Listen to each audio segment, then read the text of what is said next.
से सबको सलाम। तो भाई आज हम हैं एम्स्टर्डम, जो कि हॉलैंड का मेन शहर है। और अभी अभी मैं ट्रेन से उतरा हूँ, तो बस ये शहर में हम एंटर हो रहे हैं। तो इसको कहलाता है एम्स्टर्डम सेंट्रल का एरिया, जहाँ पे बेसिकली ये सारी नहरें हैं जो शहर के अंदर चलती हैं। अच्छा, एम्स्टर्डम जो है ना, ये यूनेस्को वर्ल्ड हेरिटेज साइट है, यानी कि इसकी तकरीबन पॉपुलेशन जो है वो 9,21,000 है, जो एम्स्टर्डम सेंट्रल की है।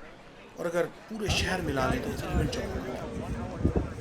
तो इसकी हिस्ट्री ऐसे है जी कि ये बेसिकली 12वीं सदी के अंदर एक छोटा सा फिशिंग विलेज जिसको कहते हैं, कि मछली पकड़ने वाला गांव था।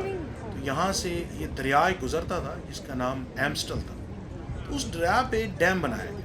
तो जब डैम बनाया गया तो एम्स वहाँ से निकाला और डैम से डैम निकाल के एम्स्टर्डम बन गया।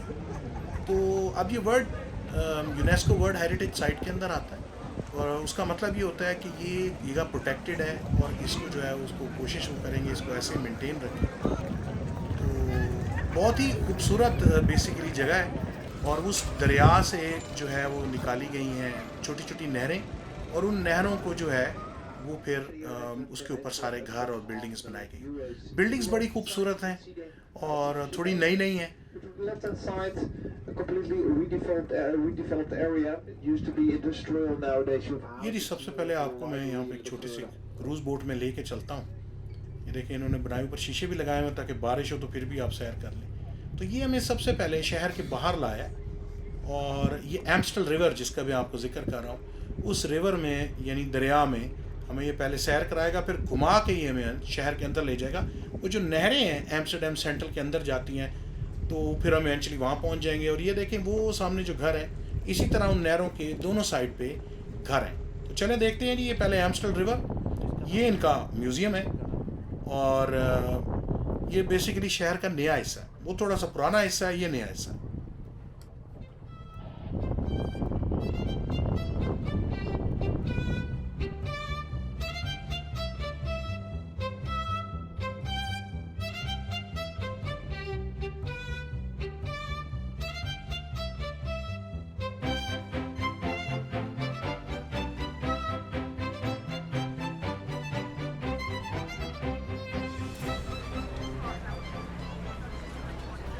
लो जी, हम बड़े दरिया एम्स्टल रिवर से अब हम उनकी छोटी छोटी जो नहरें हैं जिन पे शहर बनाया गया उनमें एंटर हो चुके हैं। चलें अब आपको शहर दिखाते हैं।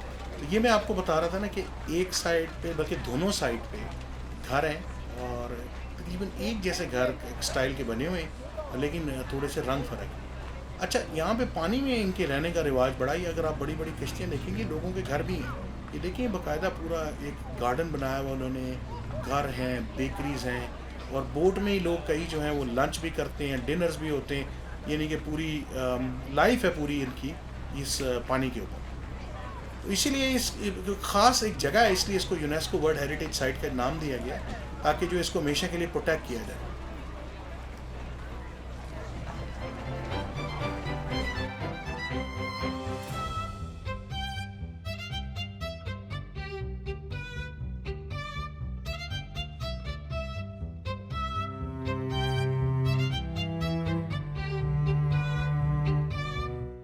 ये जी एक कोना है यहाँ पे।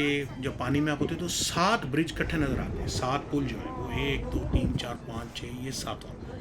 तो ये यहाँ पे बाकायदा लोग देखने आते हैं इस लोकेशन को। चलें जी अब आगे फिरते हैं।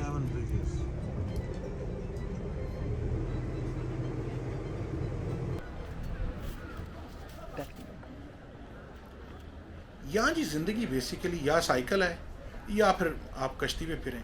गाड़ियाँ ये लोग ले तो आए हैं लोकल्स, लेकिन ये बड़ा अजाब है। इतनी साइकिलें हैं, इतने लोग हैं, इसके अंदर गाड़ी आके शहर के अंदर लाना निकालना बड़ा अजाब है। मैंने गाड़ी चलाई है यहाँ पे रात को, लेकिन रात को 11-12 बजे तो फिर भी हालात कुछ बेहतर हो जाते हैं, लेकिन दिन के टाइम तो बहुत बड़ा अजाब है यहाँ पे गाड़ी लाना अंदर। तो इसलिए बेहतर ये है कि आप साइकिल रेंट करें, और दूर जाना है तो आप बोट रेंट कर लें। वरना यह कि आप पूरा एम्स्टर्डम सेंट्रल जो है वो पैदल घूम सकते हैं।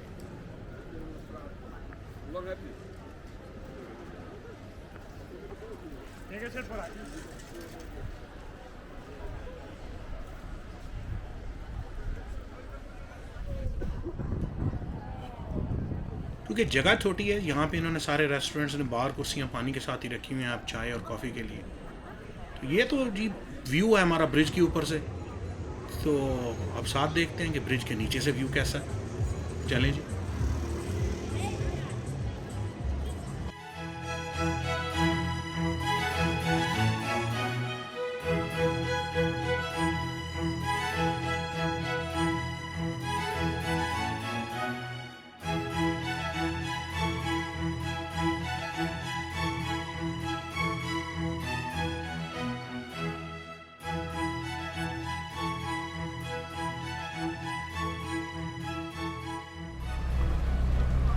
अच्छा, तो 17वीं सदी में जाके ये डच गोल्डन एज आई है, जहाँ पे बेसिकली एम्स्टर्डम जो था वो मेजर वर्ल्ड पोर्ट बन गया। फिर यहाँ पे बहुत ज़्यादा गरीब बात है वो इकोनॉमिक एक्टिविटी होनी शुरू हुई और फाइनेंस और ट्रेडिंग आई। फिर 19वीं और 20वीं सदी में जाके ये शहर एक्सपैंड होता है और उसके बाद बाहर वाला हिस्सा बनता है। ये जो हम फिर रहे हैं ये सेंट्रल एम्स्टर्डम का एरिया जो असल पुराने वाला था, और इसकी जो कैनाल्स हैं जिसमें फिर रहे हैं, तो ये बेसिकली वो वर्ल्ड यूनेस्को हेरिटेज साइट में इंक्लूडेड है। क्योंकि मतलब ज़ाहिर बात है ये भी एक अजूबा ही है। आपने वेनिस में आपको कभी दिखाऊंगा, ये भी एक बेसिकली वेनिस ऑफ नॉर्थ कहलाता है, तो इसका अपना ही एक स्टेटस है।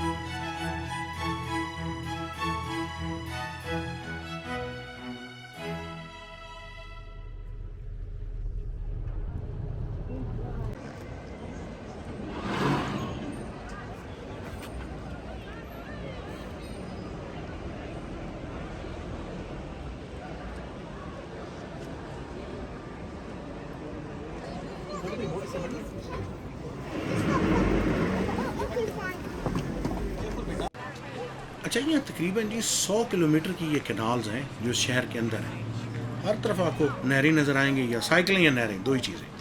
अच्छा, एक और इंटरेस्टिंग है कि आप देखें कि इनके जो घर हैं वो ज़ाहिर बात है बहुत छोटे, उनके दरवाजे भी छोटे छोटे।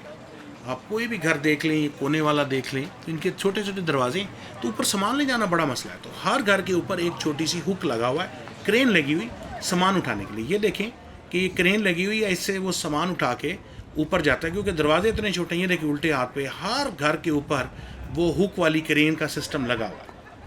तो बाकी एक और बड़ी इंटरेस्टिंग चीज़ ये आपको मैं दिखाता हूँ कि ये वो वाहिद शहर है दुनिया का जहाँ पे भंग और चरस जो है, हशीश भी कहलाती है, जिसको कैनबिस कहते हैं, वो यहाँ पे अलाउड है। यहाँ दुकानों के ऊपर हर जगह सेल हो रही है। ये देखें उसके ना चरस के, यानी कि वो लॉलीपॉप बने हुए हैं, केक बने हुए हैं, बिस्कुट बने हुए हैं। तो मैं ख्याल ये वाहिद शहर है दुनिया का जहाँ पे ये कैनबिस प्लांट जो है, इसकी मुख्तलिफ फॉर्म्स जो है, देखिए एक भंग होती है लिक्विड में, तो वो फ्री है, मतलब सॉरी वो अवेलेबल है, यानी कि अलाउड है। तो लेकिन 5 जो है ना, ये कहते हैं जी ग्राम पर पर्सन पर डे ले सकते हैं, लेकिन लोग मेरे ख्याल जितना मर्जी ले जाते हैं। तो ये वॉक करने का बड़ा मज़ा आता है, लेकिन ये डे टाइम ये जी मैं रिकमेंड नहीं करूँगा फैमिली के साथ रात के टाइम यहाँ पे वॉक करना, वो सेफ़ नहीं लगा मुझे। डे टाइम ठीक है, लेकिन रात के टाइम जो है वो लोग इतने ज़्यादा ड्रंक हैं और लोगों ने इतनी ज़्यादा वो ड्रग्स पी हुई हैं कि रात के टाइम मैं फैमिली के साथ बिल्कुल अवॉइड कहूँगा आप अवॉइड करें यहाँ पे वॉक करना। अकेले अगर बंदों ने वॉक करनी तो वो एक अलग बात है।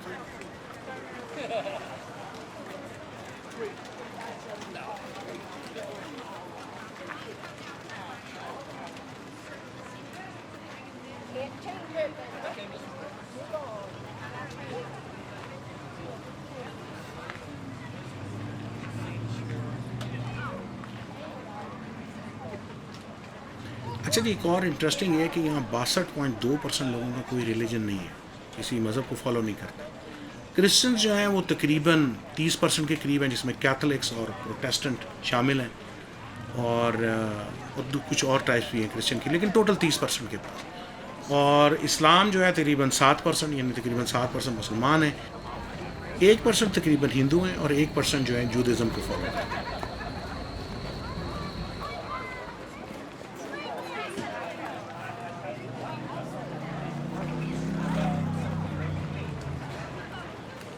अच्छा अच्छा जी, जो पूरी अंदर वाली छोटी सड़कें उनके साथ तो वो नहरें बनी हुई ना पैदल चलने की जगह, जो ये मेन एक दो सड़कें यहाँ पे इन्होंने ये ट्रैम बनाई हुई है। ट्रैम पे आप बैठें, टिकट लें इसकी, तो एक शहर के एक हिस्से से दूसरे हिस्से पे जाना बड़ा आसान है। और मुझे खैर इतना ज़्यादा रश भी नहीं मिला।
हाँ जी, नूमी भाई की तरफ से आज ये टूर था हमारा एम्स्टर्डम हॉलैंड का, उसकी नहरों का, उसकी सड़कों का, उसकी गलियों का। तो चलिए अब किसी और वीडियो में मिलते हैं। नूमी भाई की तरफ से सबको सलाम, सब्सक्राइब करना ना भूलिएगा। इसीलिए तो वीडियो लगाता हूँ ताकि आप लोग देखें। अगर आप लोग देखेंगे नहीं तो वीडियो लगाने का मज़ा नहीं आएगा। तो इंशाल्लाह फिर नूमी भाई से मिलते हैं। अल्लाह हाफ़िज़।